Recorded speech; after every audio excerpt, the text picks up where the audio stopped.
Queens, the last episode before Thanksgiving. We will not be on next week because it is Thanksgiving and none of us want to wake up early on a Friday after all the food we're going to eat on a Thursday. But this week we are here. We're happy to have you spending your Friday with us.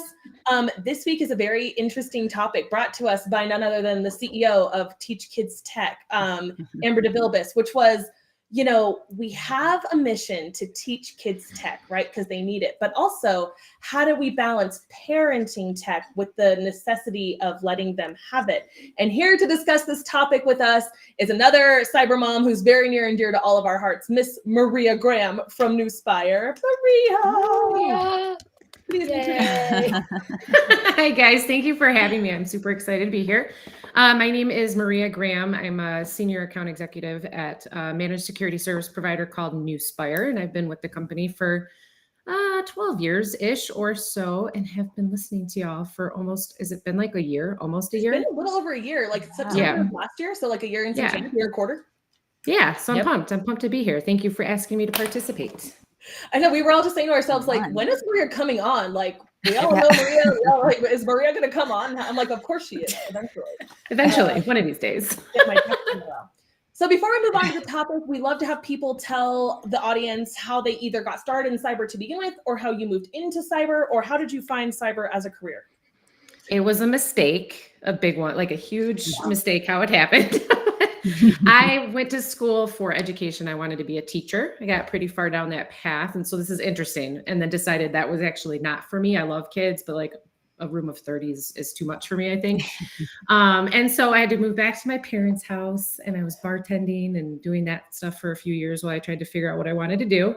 Went back to school for just a general business degree and thought maybe I should like get an internship because I've only ever worked in bars. I don't know what an office setting is like. And I don't want to spend all this money on getting a degree in business and then realize I actually hate sitting in an office. So I applied everywhere. And the only company in Metro Detroit that was even offering a paid internship at the time was New Spire. So I started there. I started there as an intern. And then within a few weeks, I remember like sitting down and trying to understand what we did and like drawing pictures in a notebook of like a house is a network and a door or a front door is a firewall, like trying to just make it make sense in my head. I still have that notebook. It's on my windowsill. But figured out I was pretty good at distilling it down to people that weren't overly technical.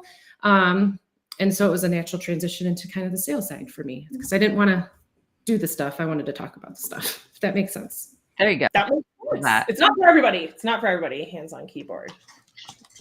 Sometimes. Shout out to you. Oh, go ahead. Go ahead. No, go ahead. I was just going to say shout out to your CRO at New Spire. He's awesome, in case anybody didn't know that. So we're glad he gave you they gave you a chance. He is awesome. Yeah. And Maria, I was asking you, so Maria is one of those people that I talk to frequently who's talking about like the deals she needs to close and, you know, obviously the hustle that Amber and Erica understand very well. And I was like, wait, I'm confused. Aren't you like an executive salesperson, like a director salesperson, and like you have to make quotas? And then she and Erica started talking about player coach salespeople and stuff. So I think you guys should talk about that for a minute. Give the people a little insight into cyber sales world.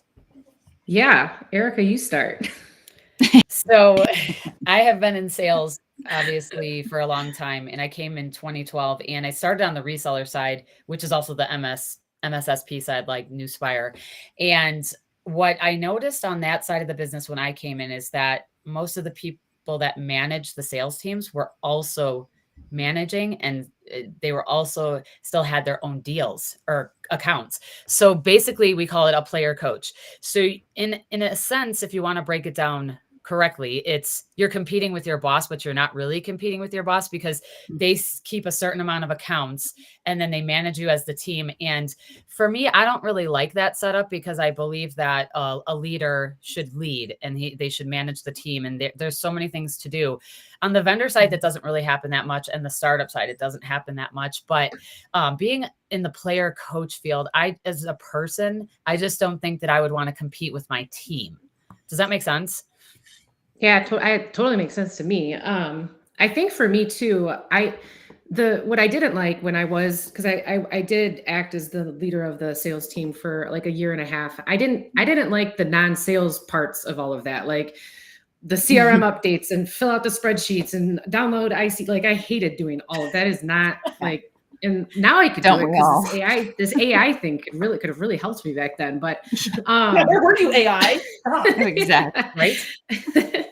But to me, when at Newspire, our leaders don't carry a bag, but they are willing to jump in at any moment and help any single one of us close a deal. They don't take credit for it. They don't do anything like that. And to me, when I hear player coach, that's what that should mean to me. Otherwise, you're just another salesperson who also has to play with spreadsheets. I don't know. Yeah. Well, it's good for them to come and help you close a deal. Like any leader should do that. Amber, I'll let you go in a second, but the player coach thing, it just should not be a management role. Go ahead, Amber. Yeah. I don't know. I'm kind of, as I know my boss is probably watching this. No, so the player coach thing is interesting to me. I've usually, as most of our viewers know, I actually recently went onto the full sales side. One time I was in a technical role, so I'm not used to the player coach aspect. I think it does have, pros and cons, the company, because everybody's a revenue generating individual. But con, I think that, it's hard because it's funny. A lot of people don't know this. So NER acquired my old company that I was a SOC manager of. So GB Protect. So there we go. Kind of have something in common there. But when I was in that role, my role was like solely focused. It was like being a mom, right? It was like, you don't matter anymore. Now it's all about your team, right? So I think it's hard to do that the sales side, to like carry a number and be like, this is me bringing this, me. But then it's also like, hey, by the way, are you guys good? So no, it's just a different type of leadership. But I think there's pros and cons to it. But yeah, I've never been in sales, but I think I would admire a leader of the team who could still jump in, to the trenches, right. Like who like, I'm not just going to demand that you guys make all these quotas. I'm in there too. I'm in there making deals and helping out. And, any deal is a good deal for the company, right? Who's ultimately the person issuing paychecks. So that's good. All right. Oh, do we have one more thing?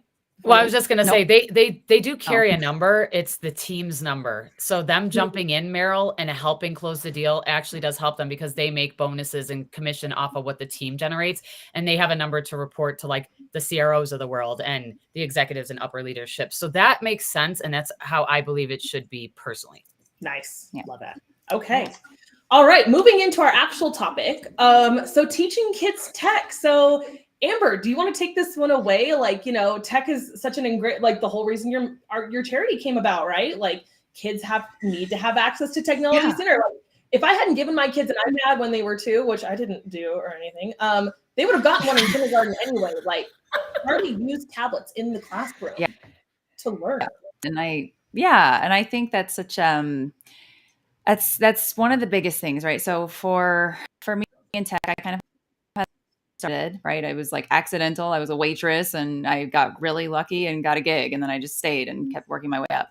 But really young, so 11 years ago for me. And I remember there were so many that was like the iPad age, right? It was like, okay, everybody's kind of doing this whole tablet, phone, iPad thing. Like, here, just do this, right? Because you're so busy as a mom all the time, right? And remember, I was a single mom, and it was like really tough. I kind of thought about this later in life, and probably way too late, where I was like, man, he is so used to being on a tablet, almost like he forgot how to talk to people, right? So it's like he kind of missed out on he spent a lot of screen time doing stuff, but therefore it started to kind of affect, he wasn't as engaged kids as he would have been if he didn't have that screen, right? So I'm sitting here and I'm like, Meryl, how do we, and Eric, we figure out this topic, right? I think it's good to talk about this because we have a nonprofit where, for any of the listeners that don't know, right, Teach Kids Tech is basically it's our 501c3, so it is a real nonprofit for everyone that's been asking. And what we do is like, do you have? I know, real guys, they know about us. But we help kids that are living in underserved and underrepresented communities get things, access to technical literature and technical workshops and opportunities. But one of the big things is that it Teach Kids Tech, right? It's in the name. We're such advocates for technology for kids.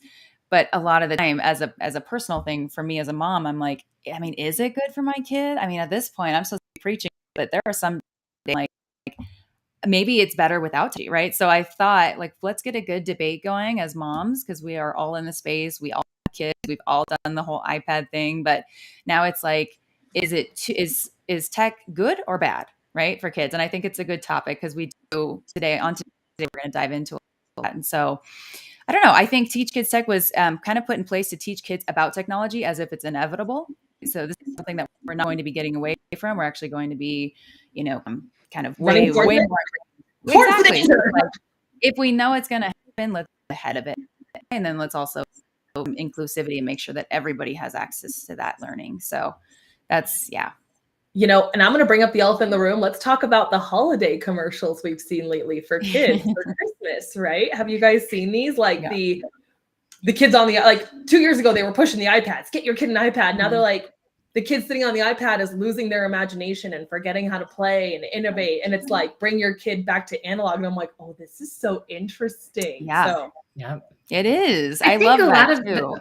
I think a lot of that too might be like, let's just think about the last 4 years. We were just talking about it. We were all home with our kids trying to work during a pandemic. Now my kids and Meryl's kids were younger than 5 at the time. Right. So I know for sure my kids got far too much screen time during those, and I live in Michigan, so we were locked down for a very long time. 9 months they were in front of tablets. You're like, go play outside. They're like, Mom, have you seen outside? Yeah, and so I think because we took tablets away from our kids at the house. They can't use them anymore at all at the house because they were getting it was becoming a crutch for us as parents, and they were turning into little kind of like gremlins, real bad. And we tried a lot of different things. You can only use them for these learning things. Like we were like, you have to stay on ABC Mouse if you're going to be on it. No, I can't watch you stay on ABC Mouse. I can't always lock everything down or whatever. You can only use it for 20 minutes. Let's start a timer. So there's a start and end time. None of that worked for my particular kids. So the resort for us was you just don't get to use them unless we are traveling or not at restaurants, nothing like that. It has to be like we're traveling or we're doing something, and it's like a special treat at that point for just tablets. I love that. But I think every family has to figure it out for themselves, because my kids are totally different than your kids, and what works like a timer might work for your kid. My kids like that. I want to jump in on that too, because I love that. So I tried doing that with Noah. So with him having ADHD, the timer thing, he would get so stressed. Oh, I know there's like 5 minutes left. And he would spend the whole time anxious instead of just enjoying his time. Right. So, and it was kind of like when he was younger, it was okay, let's to like have accountability for himself. Okay, I know I have this many minutes. Right. And so I'm going to utilize it wisely. Wrong. That was so wrong. It was like the most anxious ridden thing for him. He's like, only 30 minutes. Like that's not enough time for anything. And then the whole time was just a nightmare. So sometimes things work and sometimes they don't when it comes to timers. Yeah, we've had to start instituting iPad detoxes, because like when my kid comes home, drops her stuff, or like sometimes hangs it up where it's supposed to go, and then runs right in and goes, where's my iPad? I'm like, is that the only thing that matters in your life? I had to start being like, if you want iPad time right now, bring me a toy we're getting rid of, because clearly you don't want to play with the other things you own. You just want the iPad. So, it's going to cost you the opportunity of something else later. We have to put them up for like a week at a time. The longest detox we've ever done was a month, where like they didn't see the iPads for a month. And it's one of those balances where nowadays I don't let them have it at nighttime, not right before bed. No, that would because they can't fall asleep. Then they're awake for hours. As a single mom before I met my lovely wife, like I had to rely on that nightly because I couldn't get anything done. Right. Like I needed that hour to prep lunches and crap like that. Mm-hmm. But nowadays I'm like, if you've played, done a piece of art and done some homework, you've earned the iPad. Like if you've done these other things and tried to spend your energy other places, you've earned the iPad for a bit. But yeah, it's Can we talk about the flip side of that? Okay. So for all the people that are bad moms, sometimes I'm one of them. I remember one time I did one of those detoxes, right? And I didn't realize, like talking to my mom, and Noah came up to me, and it was like the time where he couldn't have any technology, right? Because he was grounded. And it was almost like I was grounded too, because I wasn't able to do anything, right? Because I'm like, great, now I have to entertain you 24/7. I have to be the iPad, right? And that's fine. But there are so many times, I mean, especially in today's day and age, I'm not going to lie, I don't think any of us who have been able to have used technology to like entertain. We're like, here, you do this, and I'm going to go do this, right? Even if it's for sanity or whatever it is, just you do this, because I need 5 minutes, right? So I don't know. I feel like that happens more often than not. I want to say, I feel like when naps stop, right? We used to get a 2-hour block in your day to get crap done when they napped, and then they stopped napping, and you're like, I still need that 2-hour block. So here you go. 100%. And then that 3 hours becomes 6 hours. But I mean, I agree, because like I'm a big advocate of not expecting children to do things adults don't do. So like when my kid gives me attitude but does what I ask, people are like, you're gonna let her get away with that? I'm like, are you in a good mood all the time? Do you do what your boss asks, but like at your screen? Then yeah, then she's allowed to do the thing. As long as she listens to me, I don't care what tone she does it in. You know, we as adults have days where we need a mental health day. We have a binge day, right? I'm like, she's entitled to a binge day. Occasionally though. Right. Occasionally, keyword. Yeah. Much more frequent than occasional. Well, and I think it's hard too, because like my thing isn't the best idea, because now they don't get to use technology at all, or hardly ever. Like if they're getting to use something, it's like I'm handing them my phone really quick and saying, here, do something on this for 30 seconds while I do this. Cause literally the iPads are in the closet dead. They get charged before vacation. And it used to stress me out because they need to know how to use technology. I'm not the best at teaching them how to use it. And I also know I'll get lazy with trying to do so. So I think it's good. I love that. Yeah. Like, I'm just being honest with myself. Like I'll just be like, okay, use it for whatever you want. So I'm just not a good person for this. I'm not equipped. Before I was like, they're not going to have iPads at dinner. I'm not negotiating. Now I'm like, 3 minutes for one bite. 3 minutes, one bite. Yeah. Like, so I know what it does to me as a parent. It makes me lazy. So but I love that they do give the kids the computers and the tablets and stuff at school, because you know what? They're getting their tech time, whether I give it to them or not, as consistently as I should. They're starting to learn a lot of that stuff. And then I can let them do stuff here. And then there's other things you can do that aren't a screen, right? That you can do. There's tons of new, like Meryl knows, I was like, help me find STEM toys for the holidays. Please, that's what I want to do this year. Is like, so they're getting like solar powered bots and wind powered bots. And they're doing like a circuit board thing that you build your own circuits. And so it teaches you the foundations for what you're going to need when you get into technology. But in a really kind of like unique and cool way that we can all do together as a family. And it doesn't mean that you're going to be sucked into a screen. Because I've tried games on screens. My kids literally turn, I don't know how to explain this, guys. They turn into crazy people if you take the screen away for so any does mine. purpose. It's like, it's like there's like an attitude. Like you're right. They become like little gremlins. And it's like, goodness gracious. Wow. but here's what's crazy. We're breaking tablets. But think about it. Think about it. When you lose your phone and you can't find your phone, I turn the same way. I lose my mind. Like, think about it. If I lose my phone, I lose it. Hold on. Well, when you're in sales and you lose your phone and your boss is texting you 800 times and calling you and you can't find it, that can make you crazy, but it's not an excuse. I've just been devil's advocate here. And here's what's crazy, tip real quick. Get a little Faraday cage and put your phone in it, and then be like, I don't know, it's not pinging. You can't find my device. It's weird. And they're like, where? And you're like, I have no idea. I love that. If the signal's blocked. Oh yeah, but like here's the crazy thing. Even this morning, I was asking Noah for a pen, right? Because I'm like, you have your backpack. I'm dropping you off at school. You should have a pen. Just something. So I'm like, ew, what? Why don't you have a pen? How do you go to school? And he's like, they provide pencils in the classes. We need them. I'm like, wait, what? And then he's up for everything. And I'm like, oh, what? Like this is crazy. So like it's like they're being conditioned even at school, not just at home. For a lot of schools, they're like, hey, all of our stuff is done online. I'm like, where's your homework folder? He's like, on Google Drive. And I'm like, okay. That's not. I'm like, oh, normal. Like I'm so used to like the folders being sent home, right? And we do worksheets together with a pencil, and it's just the time's changing. Well, mine's in second, my oldest. So we do still do worksheets, but I sent one to like after school program with her to complete, so we didn't have to stress to do it at home before dinner. And I was like, did you get it done? And she goes, no. And I was like, why not? She goes, no one had a pencil. How am I supposed to write? And I'm like, seriously, that was the holdup. None y'all instructors, no one in that building had a freaking writing utensil. Crazy. And it's true. When I come to pick them up, hi, please send Charlotte and Eleanor to the front. Hi, please sign them out with the iPad. And I'm like, there's not a pencil to be seen in here. So it's true. Absolutely. It's true. Are they even on the school supply list anymore? My kids aren't that young. Ticonderoga. Yeah, and you got to buy glue sticks too. I'm like, are we cutting things out? No way. We're not writing, but we are gluing. So let's just I'm playing make with that this. obvious. So what are your guys' recommendations, or like, what do you guys think are practical things parents can do to help kids balance that time, but also get those skills? Because like when we come into middle school, you got to know how to pull up your homework on Google Drive. You got to know how to submit your paper through that program that checks for plagiarism and stuff. Like they need these skills, sadly, but like, what do you guys think we should do? I go, or who's gonna? I'll just go because I've already done it.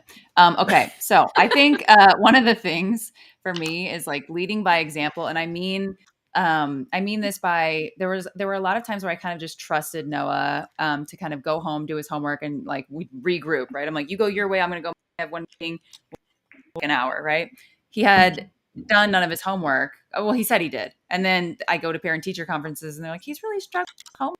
That's because he said he did them. I'm going to sit there side by side with him, and I'll have my laptop and he has his laptop. And I'm like, all right, let's see. Let's log in so I can kind of like little things. So it's kind of like that situation where I'm doing my stuff, but I'm doing it next to him. So it kind of establishes like this responsible, like, okay, we're here, we're sitting down, we're going to do the homework. I have some accountability because my mom's hopefully watching me do my homework. Right. And so stuff like that. But I do think leading by example of like, here's how I do, right? Way. And so they kind of get, again, conditioned to kind of follow suit. I'm really bad with scrolling. I have instituted a self-boundary not to scroll as much. Like in my pockets of free time, like waiting for the pasta to boil or whatever, I'll scroll. And I'm like, that's teaching them to fit it in where you can, right? And I'm like, I gotta stop it. I gotta stop that. Right. Yeah. I honestly just take, well, even now, my kids being 17 and 23, I make them put their phones down if we're eating. I used to, my kids were younger, like, you know, a while ago. So the iPad for my oldest wasn't really a thing, but my youngest, she grew up on having an iPad. And there was a study done in 2019 that by Common Sense Media that 53% of children have a smartphone by the time they turn 11. And my kids did have smartphones when they were younger, because if they went to like their grandma's house or whatever, I wanted to contact them, but they earned it. I was very strict with my children. We put the phones down. If they did something and didn't listen or didn't do homework, I would take it away. And it, you know, my kids were used to that. And it wasn't always easy at times, but they had to earn it. And I lead by example. I don't look at my phone when I like lay down to go to bed, because I know that keeps me up. I make my 17-year-old turn in her phone sometimes still, because I can hear her up all night and then she's tired the next day and crabby. So I still put those boundaries and set that and try to make them, you know, create social skills, because some of the negative impacts of, you know, giving children technology is the social skills, it hurts relationships, health problems, and ability to focus, and then the dangers of browsing. But with that being said, positive impacts is they become organized, research and critical thinking, you know, bonding and community, and then creativity and exploring. So, and this is a study that I'll link in the post show notes, but I kind of take that in mind because I know that that's what the school's doing. So we have to like integrate it daily. Yeah. It's one of those things where like, even when I see adults who lose their tech, or like adults who like at the gym, right? Like they're taking a break in between their set, but they get on their phone and they just want to check a thing, but then they're on it for way too long. And you're like, hi buddy, you almost done? Like, you know, like we forget to be present. And I feel like my children are forgetting how to think critically. Like Charlie will be like, where's my hint? Like, where do this paper is not giving me a hint. And I'm like, well, let's think through it. And she's like, yeah. I'm like, oh no. And Erica, remember the Gen Z episode we did where we brought up Gen Zer on to talk about their strengths and weaknesses? And this was like the first like .com gen, right? And she's like, we're seeing the effects of that now as they're adults. She's like, we don't socialize. We prefer to interact with each other through a screen. Like we don't know how to communicate with humans. We would rather head the opposite way than like tell our boss no. Like it's bad. We're losing some soft skills. Well, it is. And you see like a lot of the kids now, like I have nieces and nephews and they're great kids. They're all good kids, but they'll text your brains off. But when you get them in person, it's yes, no, yes, no. Like it's so funny to me. But I don't know. I just kind of think you're right. We have to expose them to it. They have to be able to have it. My kids though, and I think it's going to change as they get older. My kids, to me, what's more important to me right now than them learning how to use a computer is go outside and play. I want you, if it's sunny out, go outside and play. Read a book. I want to make sure you can read, because you can't even do anything on a computer if you can't read. Like, you just, let's learn to read. Let's focus on reading books. And then, if like Evelyn will want to get her Chromebook out, our school does Chromebooks. So it's after, if she wants to use her Chromebook, it's after she's been outside, if it's nice, after dinner, after homework, after shower. And if there's an hour, at least an hour and a half left, she can do it for 30 minutes, and then it's got to go away, because otherwise she's up all night. Right. So to me, that stuff right now, I want them doing all of that other stuff right now, because there's a finite amount of time before they're not going to go outside and play. Right. Yep. That doesn't happen. Do they text each other while they're sitting next to each other? My kids used to do that, and it would drive me insane. No, my kids don't. I like how you always find the cool effects with your why does Erica always get this stuff to happen? I didn't do anything. How did that just happened? Well, Erica, another do thing, right? When you said Erica, when people are texting, or when the kids are usually texting, you get the balloons when you do that. does someone else's kid do that though? Where like, so my kid, right? He struggled with reading and writing for a long time. When he first got his phone, I would hear him like, "Matt, who are you talking to?" And he's like, "I'm doing talk to text," because it was like, okay, I have a child who's struggling with reading and writing, but he is able to communicate like power user through a phone. And I think it's that ability. So Maria, want to tie this back to something you said earlier about being like the lazy mom. That is 100%. I am probably I'm way lazier than I should be. My kid is also very laid back. So there's that. But at the same time, I'm wondering, right? I had this debate the other day of like, there was some article that was talking about ChatGPT and how it's ruining, the student academia landscape, and all these kids aren't really learning. And it's like, well, hold on. If we're going into like this digital age where everything is going to be, on screen, everything is going to have like ChatGPT is kind of teaching us how to be better question askers and like how to inquire more creative. It totally is. More efficiently. So I feel like it's almost like these kids aren't lazy. Maybe they're just adapting to the way that the world is going to be. So it's that's true. like another way to think about it. ChatGPT, it's like if you're trying to get info out of it, like an interrogation, right? You're like, give me the answer. It's like, you're not asking the right question. So one of the ones that I use, I ended up having to pay because I was so bad at the beginning at asking it questions. I blow out all my prompts in like 30 seconds, and I'd have to wait an hour for it to be reset. And I was like, I don't have an hour. I need this answer. Let's go. Yes. So I have to pay. I'm not the only one to pay for it. Yeah. That makes me laugh. That's funny. But hold on, they don't learn how to write in cursive anymore. Do you notice that? They don't know how to draw. They don't teach it in school. I mean, question asking and all this stuff, learning is great, but kids really do not have good problem solving skills anymore. Think about that. Think about how you maybe give your kid a direction, but they do. But do they need to in the traditional ways though, based on, because think about it. Before, when we all did algebra and calculus in school, it's like, okay, cool, I'm just going to Google it now. Like, work smarter, not harder, right? So that's the debate, I think. I agree with that argument. I think our teaching, yeah. Well, I think this stuff needs to be introduced at the appropriate age. The kids still need to learn how to write with a pen and a paper. They need to learn arithmetic. They need to learn how to do algebra.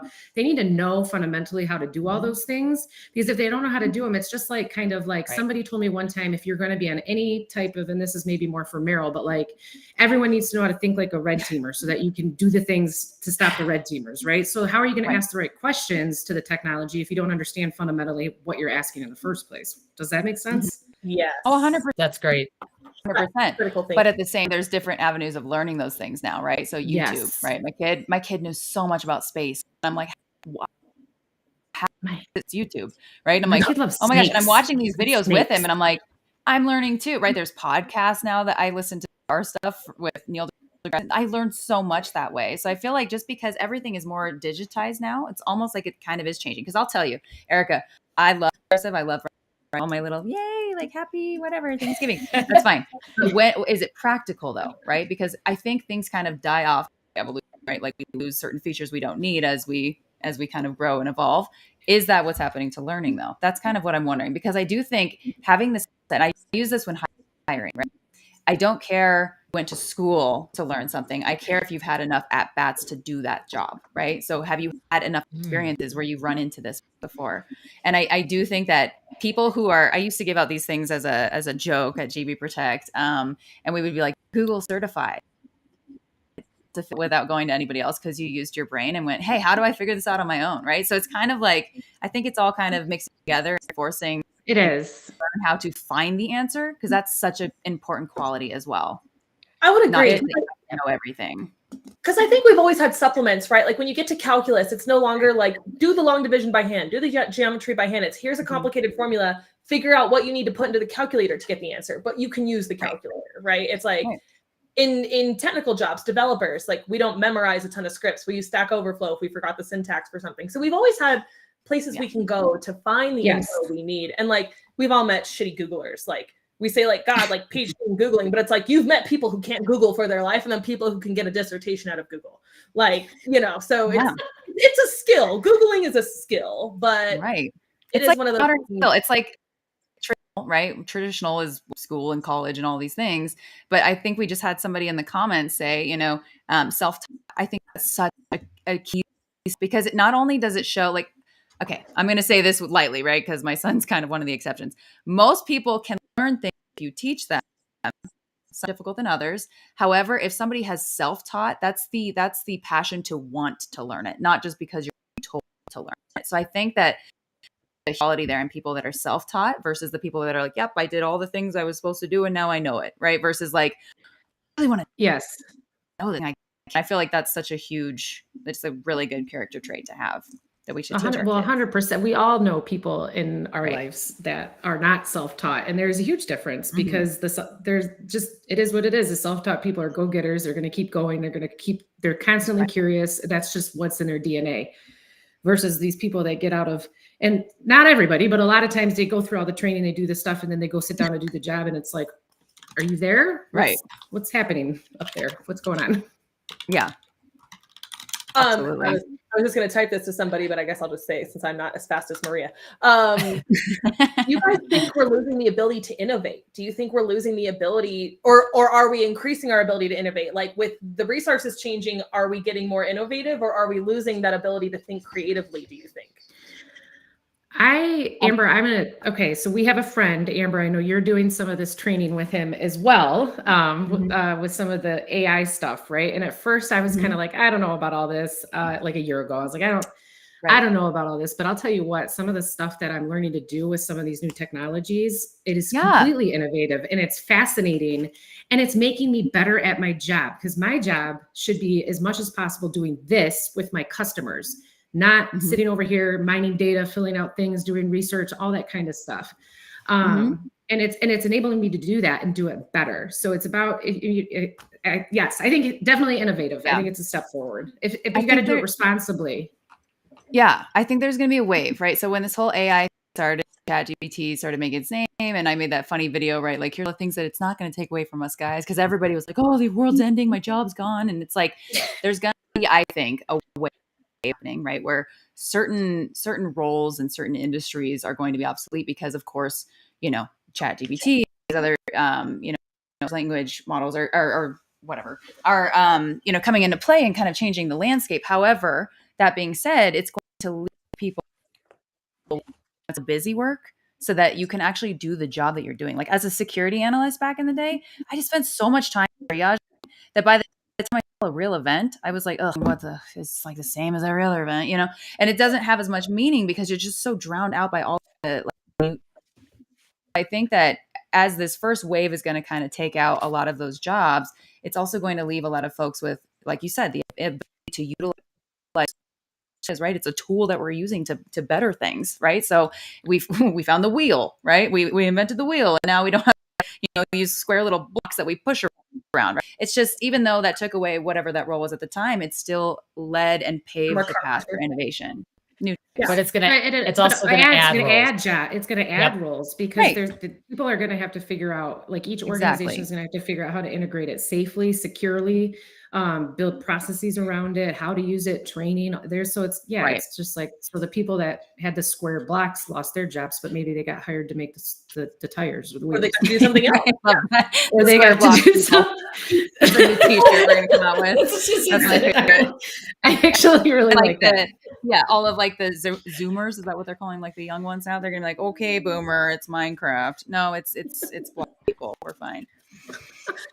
Well, and people had the same fear with computers. Remember, people thought computers were just going to like replace people by now, by like 2050. And I'm like, even though we've got LLMs and AIs and like technology makes things more accessible, like I don't think we're ever going to not need teachers. Like even though we've got AI like diagnosing certain conditions, I don't think we're ever going to not need nurses or doctors. Like I don't think. Well, think about who's going to teach the AI, right? Like who's going to generate that? Because there's no biased AI because it was developed by a human, right? So eventually maybe as it learns and does other things, that's a different discussion. But I also think that we're going to need people that teach that.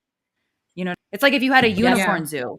Like, even though you're not a unicorn, you still have to be there to teach the people how to ride a unicorn, right? So, like, I feel like that's the concept to simplify it a little.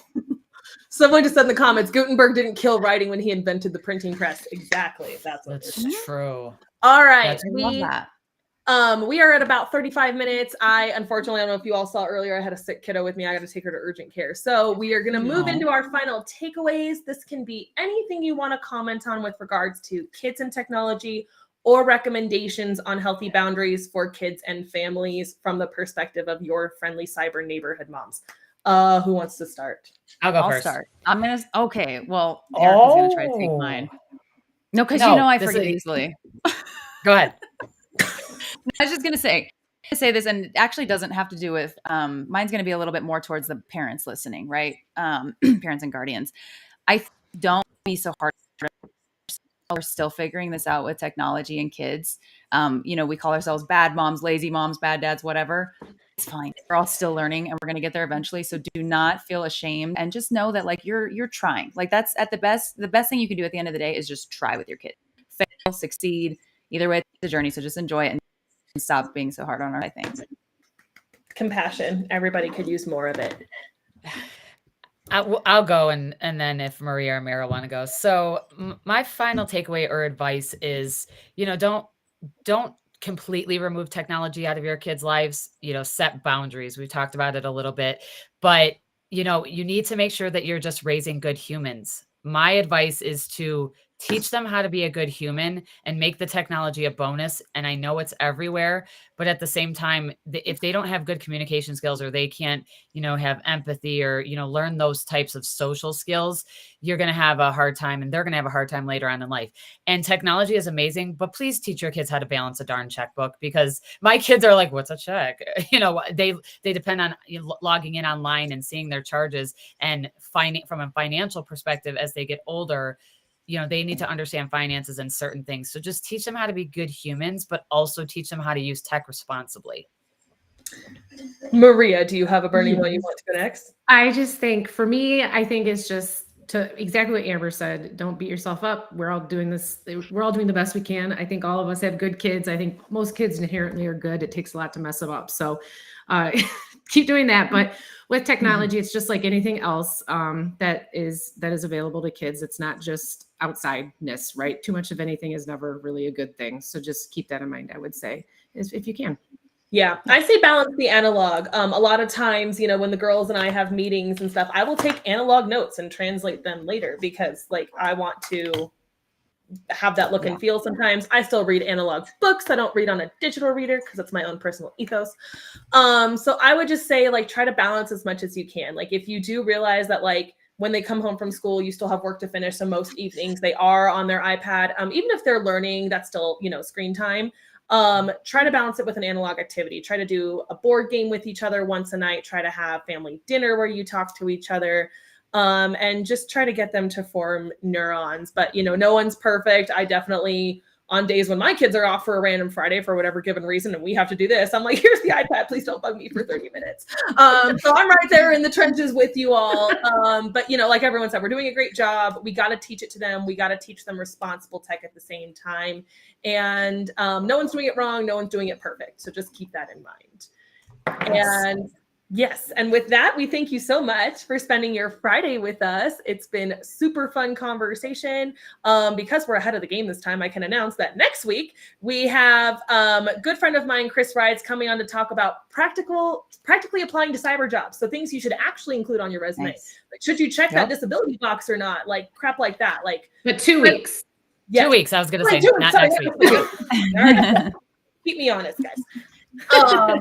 So Chris Rides will be coming on to talk about that, which is going to be really good for all those of you out there applying to new jobs and like having all these questions, metric driven, description driven. Like we're going to try and get some of those answered from a guy who does a lot of the recruiting. So that will be coming up, and we wish you all a happy and safe, wonderful holiday. If you celebrate it, if you don't, if you eat turkey, if you eat ham, if you've already decorated for Christmas, or if you haven't. Pardon me. I have 5 Christmas trees in my house. It's fine. Everything is fine. There you go. Right there with you. So we thank you. Have a great weekend. Have a wonderful Friday. We, the Queens, love you. We wish you the best. Bye. Bye, guys. Thank you. Thank you.